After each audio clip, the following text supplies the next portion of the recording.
Bahkan salah satu makan yang paling disukai oleh usus kita. Dia suka banget. Orang tua kita, ya maka insya Allah negerinya akan sehat. Banyak nanti penyakit bisa hilang. Banyak. Kenapa? Karena memang kata kuncinya ada pada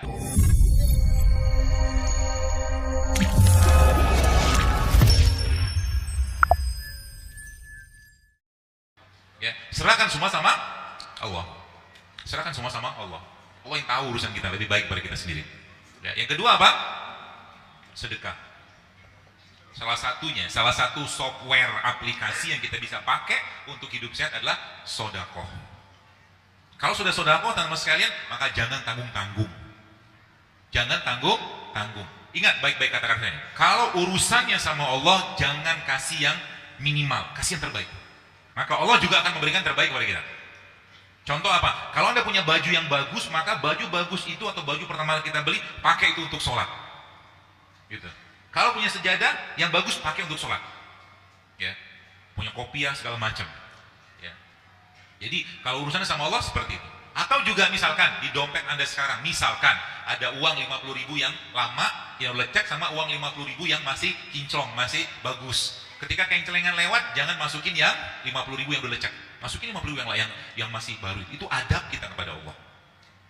Ya. Kalau sholat jangan pakai kaos, gak sopan. Ya kan? Orang kita dipanggil sama, misalkan dipanggil sama gubernur atau siapalah gitu kan, pemimpin-pemimpin atau pejabat gitu, kita gak mungkin pakai kaos. Ini ketemu sama Allah pakai kaos, gak sopan namanya. Kan gitu, adab. Maka Islam memberikan adab yang luar biasa. Disuruh bersiwak. Kalau seandainya kita ngikutin sunnah siwak saja, itu subhanallah luar biasa loh. Bayangkan, Nabi katakan apa? Kalau tidak memberatkan umatku, maka aku wajibkan mereka setiap wudhu bersiwak. Sholat wajib kita ada 5 kali. Berarti 5 kali siwak. Kemudian Nabi bilang apa? Kalau tidak memberatkan umatku, maka setiap mereka mau sholat, aku wajibkan mereka bersiwak. Sudah 5 kali lagi. Habis wudhu, mau sholat, siwakan lagi. Sudah 10 kali. Plus dengan sholat sunat rawatib yang total bisa 30 kali, umat Islam itu bisa bersiwak. Itu sebabnya umat Islam harusnya menjadi umat yang bebas karies. Itu baru satu sunnah. Lihat, subhanallah kan. Maka ada diajarkan Nabi SAW. Nabi katakan ada beberapa sunnah-sunnah kenabian. Ada bersiwak, mencukur bulu kemaluan, mencukur kumis, ya. Kemudian menggunakan wangian, itu sunnah-sunnah kenabian. Jadi sebenarnya semua syariat itu kalau kita kerjakan pasti sehat. Mau pintar, caranya gimana? Lamain sujudnya. Aliran darah mengalir ke otak lebih banyak. Kan gitu caranya. Mau pintar, caranya gimana? Sering-sering baca Quran. Nanti pasti pintar. Allah kasih ilham, Allah kasih hikmah kepadanya. Ya, jadi sedekah. Ya kalau sedekah harus sekalian, kalau kencelengan lewat, jangan lagi lah, tolonglah, jangan 2000 terus. Udah 2000 pakai tutup-tutup lagi tangannya.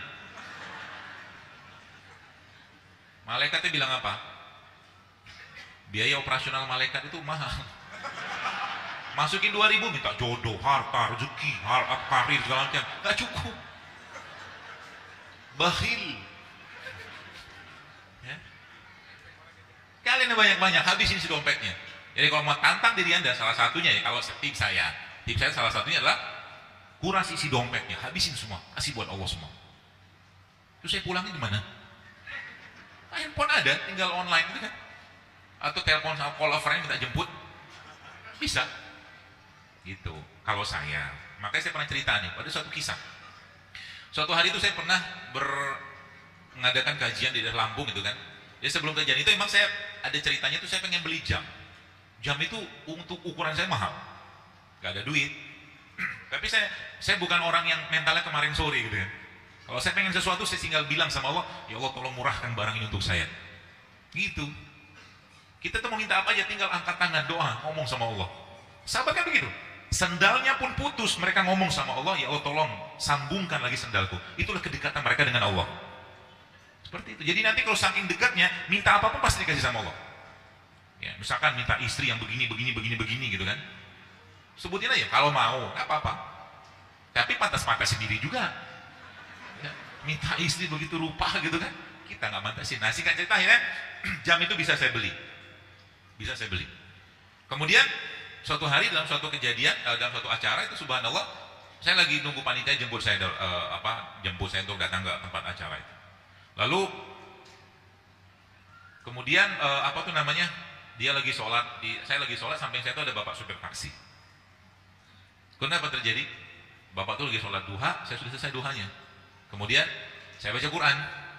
Di situ Allah ngasih sentilan ke saya. Allah bilang apa? Dan kamu tidak akan sampai kepada kebaikan yang sempurna hingga kamu menginfakkan apa yang paling kamu cintai. Itu kira-kira pesan nggak? Bosan. Terus saya bilang dalam hati saya, dalam bahasa saya kepada Allah, ya Allah, aku tidak cinta jam itu. Ya, saya tidak cinta jam, saya cinta engkau.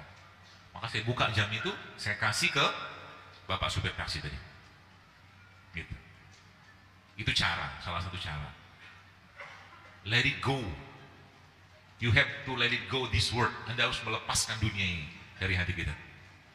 Gitu. Kalau istri gimana?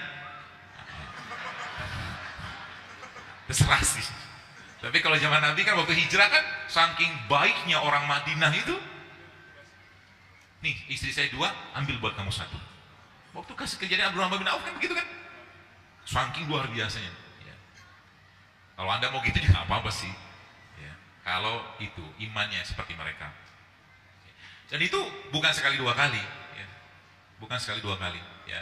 Dan itu kalau kita mau jadikan itu sebagai salah satu cara kita untuk hidup atau punya kesehatan lebih baik, terutama kesehatan iman, gitu. Salah satu caranya. Sudah tadi kan dari sholat, dari sedekah. Yang ketiga apa? Puasa. Ya, puasa itu softwarenya. Ya. Terus yang keempat, baca Quran. Baca Quran. Jadi mulai sekarang isi di handphone Anda itu, siapa yang sini pengen kaya baca Quran? Apa dengan baca Quran kita jadi kaya? Bukan itu sebenarnya. Berkahnya nanti dapat. Siapa pengen jadi ini, jadi segala macam, baca Quran. Jadi diisi di handphone kita itu isinya nanti cuma kajian sama Quran, hanya itu. Mulai sekarang, supaya sehat kita. Lagi jogging, gak usah dengar musik lagi, dengar Quran aja. Ya, lagi masak, dengerin Quran. Kita banyak bisa hafal ayat-ayat Al-Quran gara-gara dengerin terus. Kan gitu. Siapa di sini yang hafal Yasin? Banyak. Kenapa bisa hafal? Karena Yasinan. Iya kan? Zaman dulu, ya Yasinan seperti kan? Quran dibaca terus menerus. Jadikan sebagai sahabat kita. Dan Al-Quran itu sekalian dia memberikan vibrasi, dia memberikan ketenangan bagi yang mendengarnya, membacanya, mentadaburinya.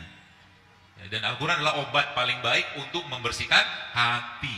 Artinya, kalau hatinya sudah baik, maka fisik pasti akan baik.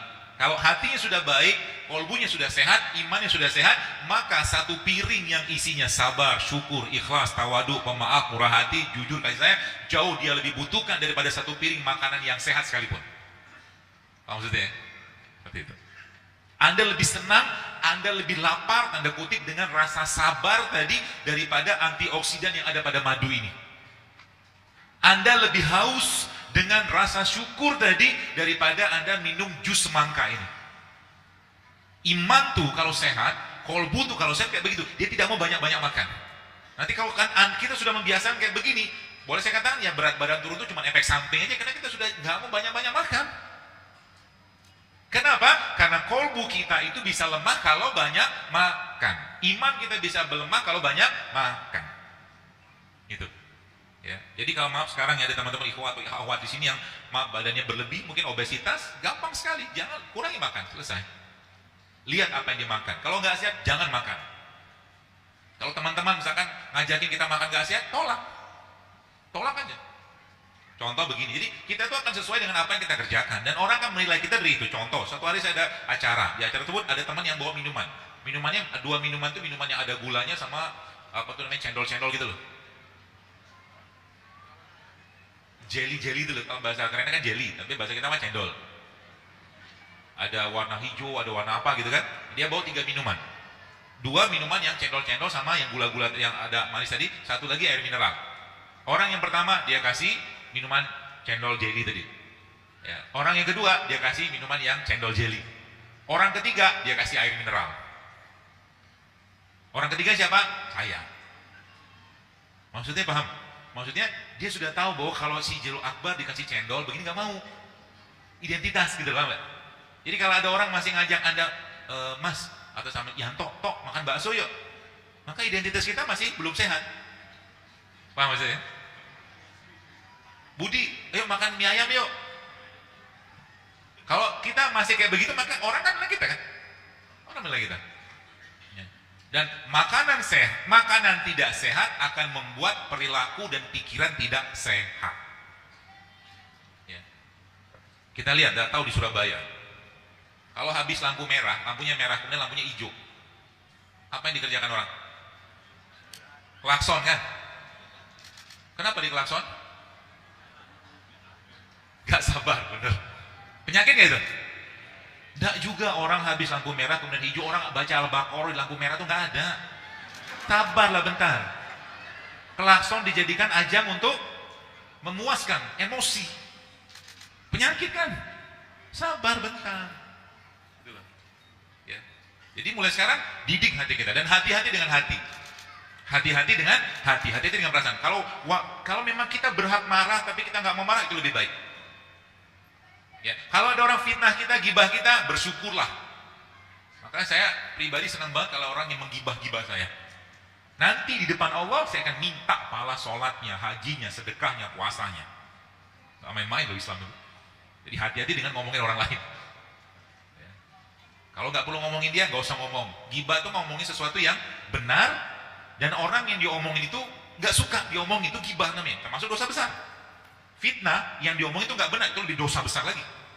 Ya, maka hati-hati dengan. Jadi kalau nggak ada urusan dengan orang lain, jangan dibahas.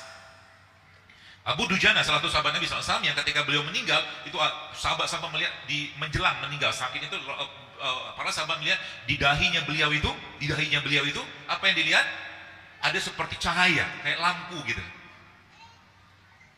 Kemudian ditanyalah pada orang-orang bertanya kepada Abu Dujana, apa yang kau kerjakan? Dia bilang, sehingga sampai kayak begini bagusnya akhir dari kehidupanmu.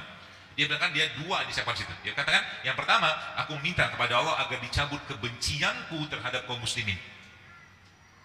Itu yang pertama. Yang kedua apa? Aku minta kepada Allah agar aku tidak ikut campur dalam urusan saudaraku yang lain, tidak ada kepentingan denganku. Salah satu cara. Ya, jadi kalau nggak ada urusan, nggak usah ditanyakan. Jilbabnya di mana? Warnanya bagus, bajunya bagus, nggak ada urusan. Apa yang orang tanya kita jawab, nggak ditanya diem. Kan gitu pelajaran Nabi SAW. Ya, tadi berarti yang ketiga apa? Quran. Ya, Quran. Dan Quran itu memberikan vibrasi. Jadi kalau orang tanya bagaimana Al-Quran itu bisa memberikan mekanismenya, memang belum dijelaskan. Tapi ada penelitian yang saya pernah baca, teman saya melakukan, seorang dokter juga, itu ternyata orang-orang yang darah tinggi sama orang yang darah rendah, jadi mereka dibacakan Al-Quran, atau membacakan Al-Quran, dan mereka juga berzikir. Ternyata yang darah rendah menjadi normal, yang darah tinggi menjadi normal. Dia menyeimbangkan.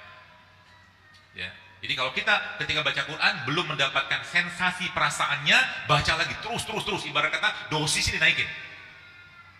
Satu halaman belum dapat, kok belum tergetar nih hati. Dua halaman belum, tiga halaman, sampai katakanlah satu juz, baru dia merasakan luar biasa getaran hatinya. Disitulah Al-Quran akan memberikan berkahnya dan hikmah kepada kita. Ya. Jadi dekatlah dengan Al-Quran sebagai salah satu cara kita untuk hidup sehat. Seperti itu. Kemudian itu secara aplikasinya, softwarenya. Secara hardwarenya apa? Secara hardwarenya, ya kita lihat dulu sekalian. Secara umum tubuh kita manusia ini, ya imunitas kita atau daya tahan atau mungkin kekebalan tubuh kita itu pembuat utamanya adalah pencernaan. Di pencernaan. Maka semakin kuat pencernaan seseorang, semakin sehat dirinya. Kata kunci pencernaan itu ada banyak, tapi saya mencoba merangkum menjadi dua hal. Itu apa? Prebiotik sama probiotik. Probiotik atau dan prebiotik, pro dan pre. Probiotik contohnya apa? Fermentasi. Makanan fermentasi itu termasuk salah satu tempe, merupakan salah satu makanan yang paling disukai oleh usus kita. Dia suka banget. Ya. Tapi jangan digoreng. Tempenya jangan digoreng mulai sekarang. Kemarin saya pas kajian di mana gitu ya, di Bekasi gitu, sudah mulai ada bapak-bapak, nggak tahu lah, saya nggak tahu dari mana, tapi dia bikin tempe yang dicampur sama kunyit, tempe campur sama spirulina, tempe campur sama daun bidara, macam-macam. Jadi variasi banget. Ya. Sedangkan kita lihat Korea yang merupakan salah satu negara yang punya makanan paling sehat di dunia, namanya kimchi kan. Kimchi itu kan fermentasi. Ya, kalau saya membayangkan kalau seandainya orang Indonesia, ya kita sekarang mulai kembali ke makanan-makanan negeri kita ini atau orang tua kita, ya maka insya Allah negerinya akan sehat. Banyak nanti penyakit bisa hilang, banyak. Kenapa? Karena memang kata kuncinya ada pada makanan. Semakin sehat makanan kita, semakin sehat badan kita. Ya, seperti itu. Itu pertama. Jadi probiotik, prebiotik. Jadi kalau makan tempe, makanlah sama sayur, gitu. Atau kalau nggak makan tempe sama kurma. Ya, makan tempe sama kurma. Ada yang mau ini? Potong aja. Sayang. Tapi jangan tumpah. Mau nggak? Malu-malu gitu. Ambil aku. Satu, dua. Nah, potong lah, nanti bagi-bagi. Di bawah lah. Nih madunya. Nih kurmanya. Salah satu sedekah yang paling baik yang banyak orang tidak tahu adalah sedekah makanan. Kenapa? Ini rahasianya. Jadi teman-teman pahami ya. Kalau saya, tipikalnya saya menghindari banget untuk ditraktir. Saya maunya mentraktir. Apalagi yang saya traktir itu orang soleh, orang baik. Kenapa? Ini rahasianya. Ketika kita makan suatu makanan, ya sehat ataupun nggak sehat lah gitu kan, maka makanan tadi akan menjadi bagian dari badannya dia. Sebagian makanan tadi akan berubah menjadi tulang, otot, segala macam, darah, sebagian lagi keluar menjadi kotoran. Artinya ketika Anda memberi makanan kepada seseorang, dan setelah makanan tadi berubah menjadi bagian atau menjadi bagian dari tubuhnya, maka amal-amal ibadah dia ada kecipratan pahalanya. Paham ya? Makanya mulai sekarang banyak-banyaklah memberi makan pada orang lain. Hatta itu cuma sekedar air putih. Meskipun cuma sekedar air putih. Ya. Seperti itu. Jadi jangan mau ditraktir. Jadi mulai sekarang maunya mentraktir. Kecuali mahasiswa.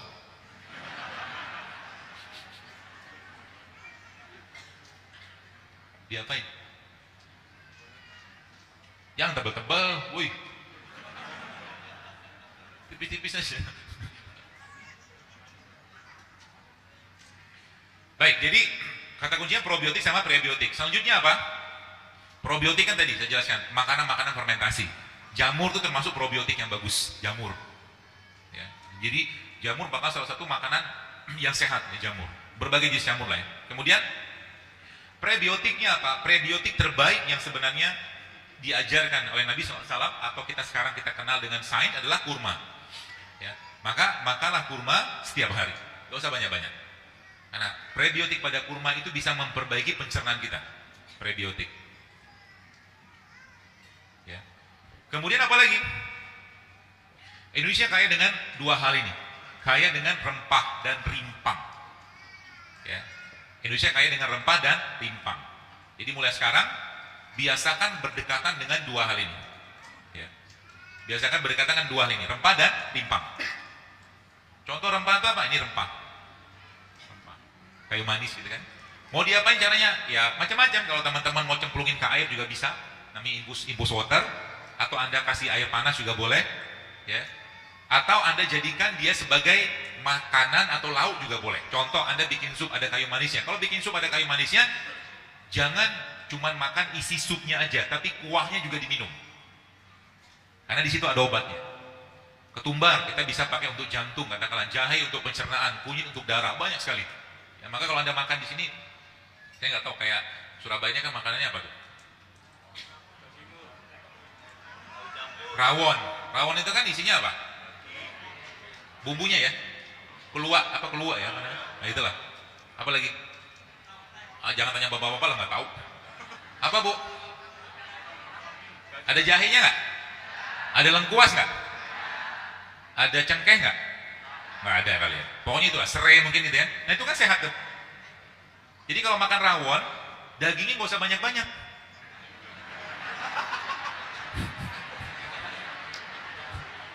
Jadi rawonnya nanti dagingnya satu potong aja dikit, banyakin togenya. Benar. Anda mungkin ketawa tapi benar. Karena makan daging banyak-banyak kan jadi serem. Sudah saya bilang, marah-marah, nggak mau ngantri.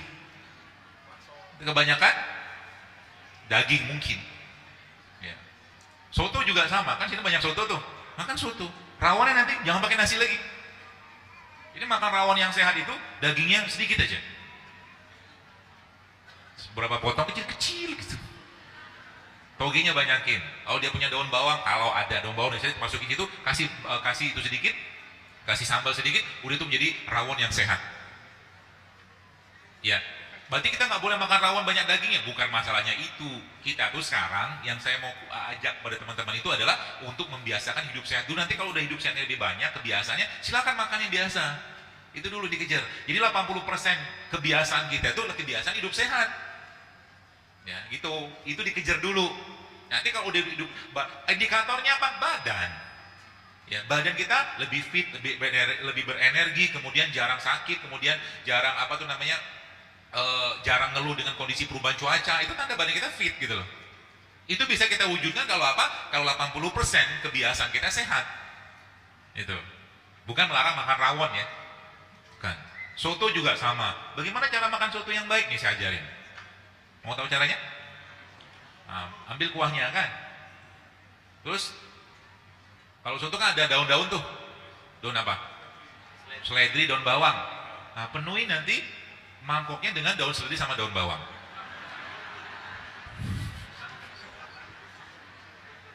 Gak usah pakai nasi. Habis itu kasih sambal sedikit. Kalau ada daging ayam, pakailah daging ayam. Tapi daging ayamnya kampung. Sedikit aja. Udah itu jadi soto yang sehat. Nanti Anda akan freshnya luar biasa. Coba dikerjain. Saya nggak bercanda. Memang yang saya ngomong ini saya kerjakan. Maka saya bisa ngomong ini kenapa? Karena saya memang biasanya kalau udah masuk udah masuk nasi yang banyak ke sotonya, soto itu kan isinya kan nasi. Nasi sama kuah. Ayamnya secuil. Kan gitu. Maka nanti sekalian aja nggak usah pakai ayam, nggak usah pakai nasi. Makan kuahnya aja, namanya apa? Sup kan. Sup soto gitu. Ya. Ya tidak melarang, saya katakan ini ya pilihan masing-masing, tapi itu kalau saya membiasakan jadi kita ngerti. Jadi kalau nasinya kebanyakan, ini kebanyakan jadi nggak sehat. Apalagi ada tempe di situ kan. Ya. Tempe itu teman soto yang luar biasa. Ya. Sayangnya di Surabaya ini belum ada soto sehat. Soto sehat itu apa? Saya ajarin ilmunya. Nasinya pakai brown rice, pakai beras coklat, atau kalau nggak pakai sorghum. Oke? Pakai ayamnya kuah sotonya, kaldunya itu bisa pakai kuah kaldu soto, pakai kuah biasa, atau pakai kuah kaldu dari jamur juga sehat. Ayamnya ayam organik atau ayam kampung. Cabenya bukan cabai kemasan tapi cabai yang sehat. Itu jadi soto yang sehat. Kalau begitu sotonya saya mau makan. Gitu. Peluang? Peluang. Jadi apa-apa yang saya sampaikan itu sebenarnya meng-create sebuah peluang baru. Kemarin waktu saya di Batam, panitia ngajak saya makan, ya, panitia ngajak saya makan, mereka nggak tahu mau ngajak makan mana, makanlah saya ke suatu restoran, ya, restoran Sunda. Kebetulan di situ ada menu tom yumnya, saya makan tom yum. Besok paginya tenggorokan saya sakit, nyata ada micinnya. Gitu. Sekarang kita perlu banyak Bapak Ibu sekalian di sini yang mengambil tanggung jawab ini untuk menyiapkan makanan sehat untuk umat. Ini pasarnya ini sekarang. Paham ya? Yang tadi jualan gorengan, ubah gorengannya. Yang jualan bubur ayam, bisa diganti? Bisa, serius. Yang jual nasi goreng, nasi gorengnya jangan digoreng. Oh, gak percaya dia. Nasinya pakai nasi coklat, yang beras coklat atau brown rice.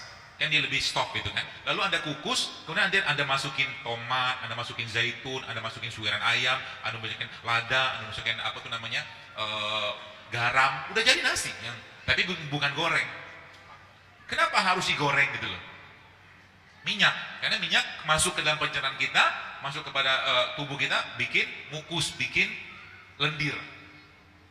Tuh, makanya biasanya kalau Anda pengen bagus bacaan Qurannya jangan banyak-banyak minyak. Gitu, salah satu caranya. Rempah dan rimpang. Jadi ada probiotik, ada prebiotik, ada rempah, ada rimpang. Maka berdekatlah atau mungkin bersabarlah dengan itu. Terus juga teman-teman sekalian, ada banyak cara kita, mungkin terakhir sebelum kita tanya jawab, ada banyak cara kita untuk mendapatkan manfaat lebih dari minuman kayak begini, ya. Ini kan air biasa kayak begini kita minum dapat mineralnya, tapi kita bisa tambahkan atau kita cemplungkan di sini ya kayak buah atau sayur atau mungkin rempah-rempah juga bisa cemplungin. Tapi ada caranya, ada ilmu baru ternyata. Jadi kalau Anda pengen dapatkan manfaat lebih dari makanan atau mungkin rempah kayak begini, maka cara paling mudah agar dia lebih larut dalam air seperti ini, maka rempah ini jahe kayak begini ya. Itu ada parut ya, gitu kan. Dapat tuh hasil parutannya, masukin ke sini, gak usah banyak-banyak, ini setengahnya cukup lah. Anda kocok-kocok, nanti campurin madu sedikit sampai dia manis secukupnya. Tunggu, nanti Dengan kocokan tadi, maka bahan pada jahe ini akan terlarut dalam air. Maka apa yang terjadi? Bahan tadi sudah berubah lebih kecil molekulnya. Jadi ketika Anda minum jahe yang dicemplungin langsung sama jahe yang Anda parut kayak tadi itu lebih bagus yang diparut. Ini kan ibu jamu, betul kan? Mereka udah ajarin kita sebenarnya. Jadi kalau mau bikin infusan itu diparut aja dulu. Ya. Semakin kecil molekulnya dan semakin terlarut dia dalam air tadi semakin bagus dan semakin gampang terserap. Air kelapa contohnya, air kelapa itu ada mineralnya, ada. Kelihatan nggak? Nggak kelihatan. Karena mineral pada air kelapa tadi larut dalam kelapa secara keseluruhan, maka nggak kelihatan mineralnya. Sama kayak tadi ini. Jadi ketika sudah terlarut dalam air ini, maka itu efeknya luar biasa. Dan mulai biasakan. Ya mungkin ada di mahasiswa atau siapapun lah, tidak hanya mahasiswa, itu kita bisa ajak orang lain untuk hidup sehat. Dan itu akan jadi pahala kalau kita niatkan untuk Allah. Ya. Air putih kayak begini, kita bisa masukin air kayak begini kan bisa. Potong, masukin, kasih jahe mungkin, atau kasih serai juga bisa. Air ini akan tertopping, ya, akan dapat atau akan punya manfaat lebih dari sekedar air putih biasa. Itu salah satu caranya. Dan ketika orang lain lihat dan dia ngikutin kita, insya Allah kita dapat pahala kalau itu bisa, atau lagi kalau kita niatkan karena Allah Subhanahu Wa Taala. Seperti itu. Dan di sini semua ada obatnya. Dalam ini ada obat. Allah membenamkan, contoh mungkin nanas. Nanas ini luar biasa loh.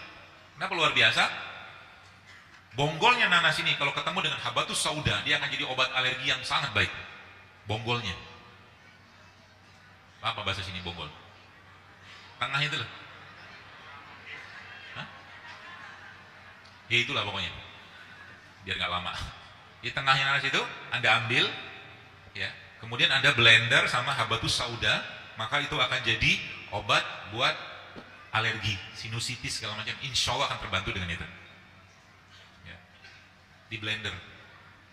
Nih, apa tuh? Pepaya. Ya. Pepaya sih. Ngetes. Surat tempe. Kita sekarang aliran tempe ya. Aliran tempe mentah ya. Jakarta kabarnya tempe habis. Karena banyak kajian JSR membuat orang jadi mencari tempe. Tapi memang luar biasa efeknya. Ya. Apalagi teman-teman bisa bikin jus tempe. Tempe itu kalau ada jus sama kurma, enaknya luar biasa. Ketawa dia. Tempe ketemu kurma, kasih jahe sedikit, kasih garam. Itu mengenyangkan sampai sore. Proteinnya ada, probiotik ada, prebiotik ada, mineralnya ada. Selesai. Ya. Dan juga bisa untuk bubur bayi. Ya. Jadi semangka kayak begini, ya, mulai dari kulit hijaunya, kulit putihnya kalau yang merah atau kulit kayak begini sampai dagingnya, sampai ke bijinya, semuanya manfaat. Semua manfaat. Maka makan semangka itu paling bagus semuanya. Tapi kan nggak lazim. Nggak lazim kan? Maka cara mudahnya agar kita mendapatkan bahan pada semangka ini secara utuh, ya potong aja semangkanya, masukin semua ke dalam air. Kan gitu. Seperti itu polanya. Maka ketika kita mengimpus pakai kurma, sebenarnya kita kurma tuh bijinya bagus loh. Biji kurma tuh bagus. Bisa dibikin kopi. Biji kurma itu kita sangrai, kita panaskan, nanti habis dikeringkan, nanti bisa kita giling, ya itu bisa jadi kopi kurma, kopi biji kurma, itu sehat. Ya. Maka kalau kita lihat kayak begini teman-teman sekalian, maka ucapkanlah Rabbana ma khalaqta hadza batila. Siapa yang menyusun ini semua? Siapa yang menyusun titik-titik nanas gini? Allah semua yang susun loh. Ketika pohon, jadi lihat bagaimana Islam mengatur dengan sangat sempurna kehidupan ini. Siapa yang paling besar zakatnya? Lingkungan orang secara umum itu petani. Kenapa? Karena petani ketika dia tanam, katakanlah misalkan ini biji semangka, ya, dia tanam masuk ke dalam tanah. Habis itu dia ngapain? Dia cuma siram, tutup tanahnya, dia siram, kasih pupuk lah. Siapa yang tumbuhkan akarnya? Allah. Siapa yang tumbuhkan pohonnya? Siapa yang tumbuh? Semuanya Allah yang urus. Kontribusi dia terhadap semangka itu kecil sekali. Maka karena kontribusi Allah yang besar, zakatnya lebih besar gitu loh. Begitu ceritanya. Maka kalau kita lihat beginian, ada warna kuning, ada warna merah, ada warna hijau. Allah semua yang membuat ini semua. Menciptakan. Maka kita, ya saya katakan, disitulah Allah menunjukkan tanda-tanda kebesarannya untuk apa? Untuk kita mengenal Allah. Kenapa ada misalkan ada kayak begini bentuknya kayak ureter, kayak saluran kencing. Memang ternyata kayu manis itu memang kita bisa pakai sebagai obat untuk saluran kemih. Yang dulu kan begitu. Kalau kita lihat misalkan kayak begini, ini kan ada jahe, ada kunyit, bentuknya kan nggak beraturan. Maka kalau nggak beraturan itu kita kembalikan kepada diri kita atau diri manusia zaman sekarang, itu manifestasinya tuh mirip dengan kondisi kanker. Kanker itu kan tumbuhnya nggak beraturan. Maka jahe, kunyit atau rimpang-rimpang ini memang dia punya peran sebagai anti kanker. Zaman dulu kan nggak ada sains. Di situ Allah ingin menunjukkan kepada kita semua. Darah, misalnya kita bicara darah bagaimana itu berwarna merah. Dan Allah tunjukkan kepada kita semua. Ada ciptaan Allah itu yang berwarna merah. Contoh kita kan kayak ini buah naga atau buah bit kan warnanya merah. Jadi dimanapun kita melihat, disitulah kita melihat wajah Allah. Gitu. Dan semakin kita mengenal Dia, maka kita akan semakin banyak bersyukur. Ya. Dengan apa-apa yang diciptakan di atas bumi, tinggal kita manfaatkan saja. Seledri misalkan kayak begini, salah satu sayuran yang paling baik yang saya sangat sarankan untuk darah tinggi, termasuk bagi orang-orang yang juga kena seperti tiroid gitu kan. Seledri merupakan salah satu yang bisa kita pakai untuk mendetoks badannya, karena merupakan salah satu sayuran yang sangat tinggi antioksidannya dan dia bisa memperbaiki badan kita, detox. Ini juga, kalau Anda lihat, ini apa daun apa? Kelor.